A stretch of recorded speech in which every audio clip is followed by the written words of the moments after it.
كسب القلوب بحبه أسر النفوس بخلقه أبكى الآنام لشوقه صلوا عليه وآله.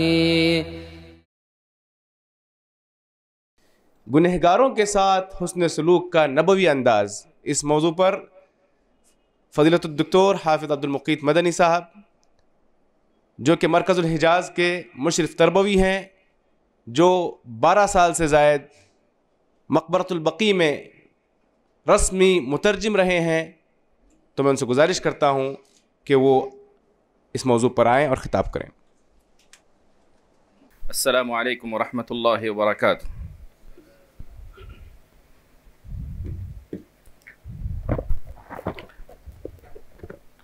الحمد للہ رب العالمین والصلاة والسلام على رسوله الكريم وعلى آلہ وصحبہ اجمعین ومن تبعهم بإحسان إلى يوم الدين. أما بعد فأعوذ بالله السميع العليم من الشيطان الرجيم من همزه ونفخه ونفثه. بسم الله الرحمن الرحيم. إن الحسنات يذهبن السيئات. قابل صد احترام صدر محترم، اساتذہ اکرام، علماء اکرام، ذمہ داران مراکز، حاضرین محفل، جیسا کہ آپ نے سنا کہ مجھے موضوع دیا گیا ہے گناہ گاروں کے ساتھ تعامل کا نبوی انداز، صلوات ربی وسلامہ علیہ. محترم سامعین، میں سیدھے اپنے صلب موضوع پر آتا ہوں تمہید کے بغیر. آپ سب بخوبی واقف ہیں کہ اسلامی معاشرہ سب سے پاک معاشرہ ہے. اسلامی معاشرے میں اتنے زیادہ جرائم نہیں پائے جاتے جو عموماً دوسرے معاشروں میں پائے جاتے ہیں، کیونکہ میرے رسول اللہ صلی اللہ علیہ وسلم نے ابتدائے اسلام سے ہی ہر قسم کے چھوٹے بڑے گناہوں کا بڑے پیار سے اور اچھے انداز سے علاج کیا. کیوں نہ ہو، کیونکہ رسول اللہ صلی اللہ علیہ وسلم نے علاج کے لیے جو اسلوب اختیار کیا وہ اسلوب ربانی تھا، وہ اسلوب نبوی صلی اللہ علیہ وسلم تھا. کتاب و سنت کے مطابق آپ صلی اللہ علیہ وسلم نے ہر قسم کے گناہ اور ہر قسم کے بیماری کا علاج کرنے کی کوشش کی ہے. اسی سے متعلق چند باتیں مختصر انداز میں آپ کے سامنے رکھنا چاہتا ہوں. عام طور پر رسول اللہ صلی اللہ علیہ وسلم کا معمول یہ تھا کہ جب بھی کوئی گنہگار یا خطا کار آپ کے سامنے آتا تو آپ صلی اللہ علیہ وسلم سب سے پہلے اسے نصیحت کرتے، سب سے پہلے نصیحت کا پہلو اس کے سامنے رکھتے. اور اتنا ہی نہیں، آپ صلی اللہ علیہ وسلم اسے کوشش کرتے کہ اتنا قانع ہو جائے، آپ صلی اللہ علیہ وسلم کی باتوں سے اتنا مطمئن ہو جائے کہ وہ گناہ سے باز آ جائے. پھر آپ صلی اللہ علیہ وسلم اس پر مزید اسے دعا بھی دیا کرتے تھے. دلیل کے طور پر مسند احمد کی وہ روایت ہے جس نوجوان نے رسول صلی اللہ علیہ وسلم سے آ کر زنا کی اجازت طلب کی، زنا کا لائسنس مانگا. آپ صلی اللہ علیہ وسلم نے اسے بڑے پیارے انداز سے کہا، کیا تم اپنی ماں کے لیے، اپنی بہن کے لیے، اپنی بیٹی کے لیے، اپنی پھوپھی کے لیے، اپنی خالہ کے لیے پسند کرو گے؟ تو اس نے کیا جواب دیا؟ لا واللہ فداک یا رسول اللہ، اللہ کے رسول یہ کبھی میں اپنی ماں کے لیے پسند نہیں کروں، اپنی بیٹی کے لیے پسند نہیں کروں گا. تو رسول صلی اللہ علیہ وسلم نے اسے بات بڑے پیار سے سمجھائی. اتنا ہی نہیں، آپ صلی اللہ علیہ وسلم نے اس کے لیے دعا فرمائی، اللہم حسن فرجہ، اللہم اغفر ذنبہ، اے اللہ اس کے گناہوں کی بخشش فرما، اس کی عزت و آبرو کی حفاظت فرما. یہ رسول اللہ صلی اللہ علیہ وسلم کا سب سے پہلا اسلوب تھا کہ آپ صلی اللہ علیہ وسلم گناہ گار کو نصیحت کرتے، اس سے باز آنے کی تلقین کرتے، ساتھ ہی ساتھ آپ صلی اللہ علیہ وسلم دعا بھی کیا کرتے تھے. دوسرا اسلوب، رسول اللہ صلی اللہ علیہ وسلم گناہ گار کے سامنے گناہ کی قباحت کو بیان کرتے، اس کے برے آثار کو بیان کرتے، بلکہ بعض مرتبہ رسول صلی اللہ علیہ وسلم نصیحت کرتے ہوئے اپنے جوامع الکلم سے ایسی بات کہہ دیتے کہ سوچنے والا، سننے والا سنتا ہی رہ جائے.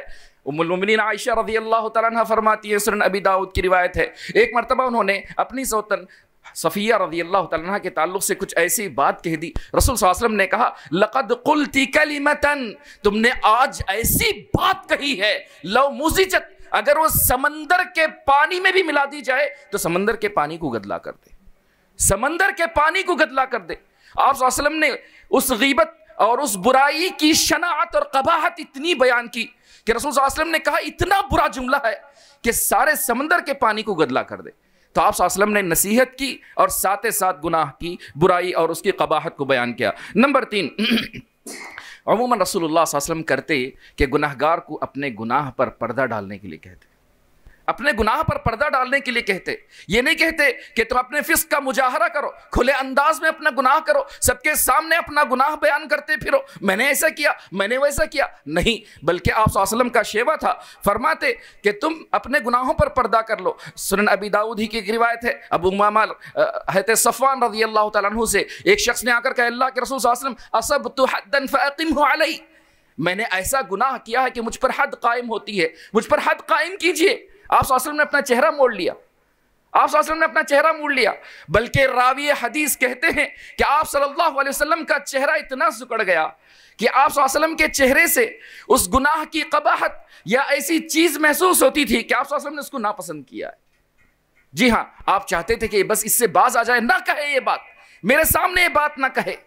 جی ہاں، رسول صلی اللہ علیہ وسلم پسند نہیں کرتے تھے کہ کوئی گناہ بالکل مجاہرتاً کہے، یعنی جیسے کہا جاتا ہے کہ سر عام کرے اور سب کے سامنے کہے. نمبر 4، آپ صلی اللہ علیہ وسلم ہمیشہ سے گناہگار اور خطا کار دونوں کے درمیان فرق کرتے تھے کہ کیا اس نے غلطی جان بوجھ کر کی ہے یا نادانی میں کی ہے.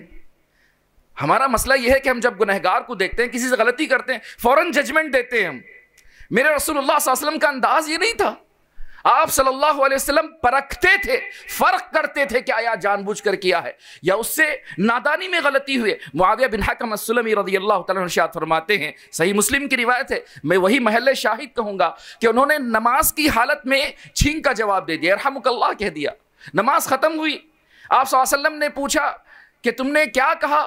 تو انہوں نے جب یہ بات بتائی تو رسول صلی اللہ علیہ وسلم نے ان کی تربیت کی، کہا یہ نماز ہے، اس میں اللہ اکبر سبحان اللہ کہا جاتا ہے، قرآن مجید کی تلاوت کی جاتی ہے، اس میں گفتگو نہیں کی جاتی. جواب کیا تھا ان کا؟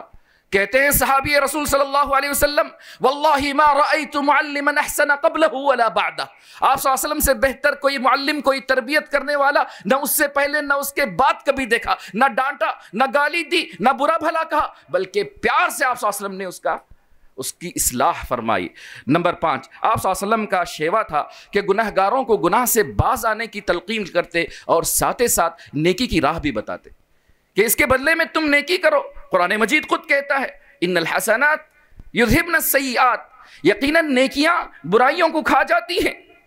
اتبع السیئات الحسنہ تمحوہا، جب بھی کوئی غلطی ہو جائے تو ساتھ ساتھ تم اچھائی کرو، کیونکہ یہ غلطیاں، یہ خطائیں تمہاری نیکیاں ان کو کھا جاتی ہیں. رسول صلی اللہ علیہ وسلم نے تلقین فرمائی مسجد کی طرف چل کر آؤ تو تمہارے گناہ مٹ جاتے ہیں، ہر قدم تمہارے گناہ مٹاتا ہے، ہر قدم تمہارے لیے نیکیاں لکھتا ہے. وضو کرو تو تمہارے گناہ مٹ جاتے ہیں، غسل کرو تو تمہارے گناہ مٹ جاتے ہیں. یہ رسول اللہ صلی اللہ علیہ وسلم کی تلقین تھی کہ آپ صلی اللہ علیہ وسلم ساتھ یہ کہتے کہ تم نیکیاں کرو. اس صحابی نے، سنن ابی داؤد کی روایت ہے، جب انہوں نے رسول صلی اللہ علیہ وسلم سے آ کر کہا کہ مجھ سے غلطی ہو گئی ہے تو آپ صلی اللہ علیہ وسلم نے کہا کیا تم نے وضو کیا؟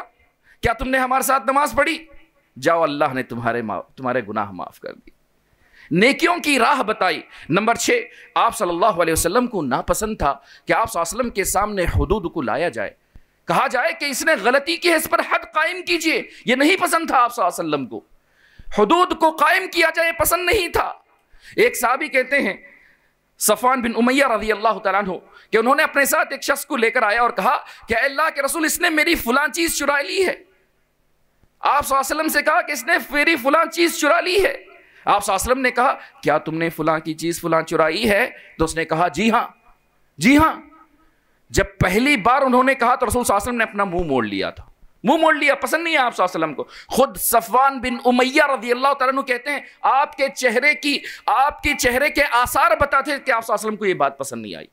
جب بات یہاں تک پہنچی کہ رسول صلی اللہ علیہ وسلم کے پاس فیصلہ آ گیا اور آپ صلی اللہ علیہ وسلم نے پوچھا، اس نے اقرار بھی کر لیا، آپ صلی اللہ علیہ وسلم نے کہا جاؤ اس کے ہاتھ کاٹ دو. اللہ اکبر، جاؤ اس کے ہاتھ کاٹ دو. تو صفوان بن امیہ رضی اللہ تعالیٰ نے کہا اللہ کے رسول میں یہ نہیں چاہتا تھا، میرا منشا یہ نہیں تھا. آپ صلی اللہ علیہ وسلم نے کہا اگر یہ بات نہیں تھی تو تم میرے پاس لائے کیوں تھے؟ جب میرے پاس بات آ چکی ہے تو اب فیصلہ ہو کر ہی رہے گا. بلکہ صفوان بن امیہ رضی اللہ عنہ کہتے ہیں میں نے کہا اللہ کے رسول یہ چیز میں نے اسے ہدیے میں دے دی، مجھے نہیں چاہیے. پھر بھی آپ صلی اللہ علیہ وسلم نے کہا نہیں، اب اللہ کی حد قائم ہو کر ہی رہے گی. جی ہاں، گناہ پر پردہ ڈالنا چاہیے اور گناہگار کو باز آنے کی تلقین کرنی چاہیے.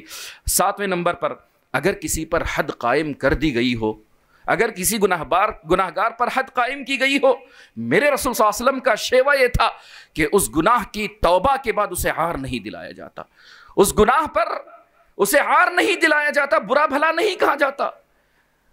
مشہور روایت ہے صحیحین کی، غامدیہ عورت نے جب آ کر اقرار کیا، رسول صلی اللہ علیہ وسلم اس کی جنازے کی نماز پڑھنے کے لیے آگے بڑھے تو ایک صحابی نے روک لیا، بعض روایتوں میں حضرت عمر بن خطاب رضی اللہ عنہ روک لیتے ہیں، تو آپ صلی اللہ علیہ وسلم نے کیا کہا؟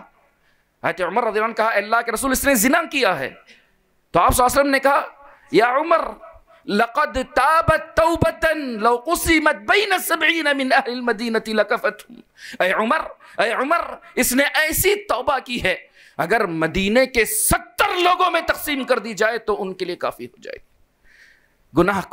گناہگار کو اس کے گناہ پر عار نہ دیا جائے، اس کے توبہ کے بعد اسے یاد نہ دلایا جائے، یہ نہ کہا جائے یہ تو پہلے شرابی تھے، یہ تو پہلے ڈکیتی تھے، یہ فلاں تھے، یہ فلاں تھے، لقد کان ما کان، پرانی باتوں کو یاد نہ دلا جائے۔